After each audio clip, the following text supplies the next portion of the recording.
नमस्कार मित्रांनो, माझ्या मिनी ब्लॉगमध्ये तुमचं सगळ्यांचं स्वागत आहे. तर मला एका दादाने कमेंट करून विचारली होती की दादा तुम्हाला शेती परवडतं का.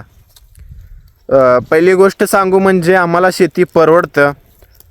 असं नाही की आम्हाला शेती भरपूर आहे आणि शेती परवडतं असं नाही.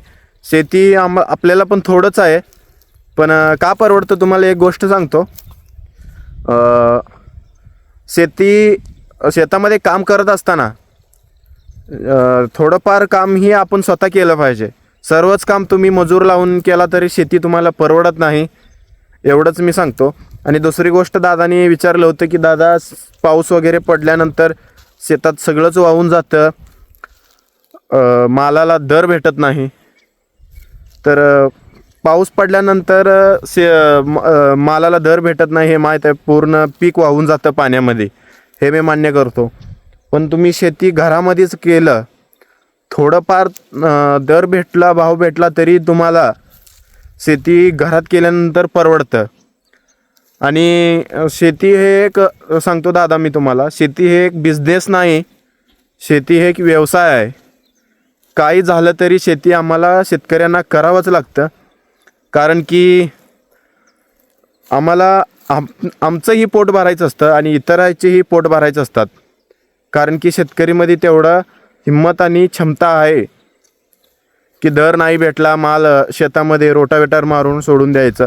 काही झालं तरी तो त्याला थोडा तरी दर भेटला तरी तो जाऊन त्याला विकतोय. कारण की तो दुसऱ्यांचा विचार करतो. शेतकरी कधी स्वतःचा विचार नाही करत.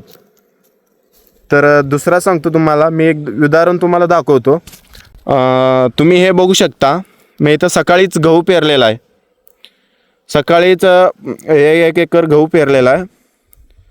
तर आता सध्याला इथं मी वापा नीट करतो आहे. आता संध्याकाळचे 5 वाजलेत. तर वापा नीट करून मला पाणी पाजवायचं आहे. मग त्यानंतर बरेच कामं आहेत शेतामधले.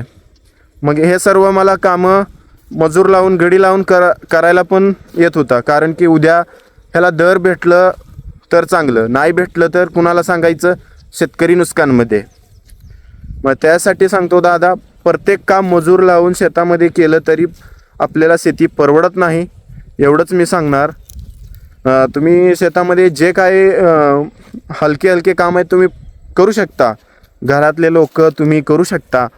घरात जेवढे तुमचे माणसं, फॅमिली, दादा जेवढे आहेत, तुम्ही सर्वजण मिळून मिसळून शेती केली ना, तुम्हाला शेती परवडते.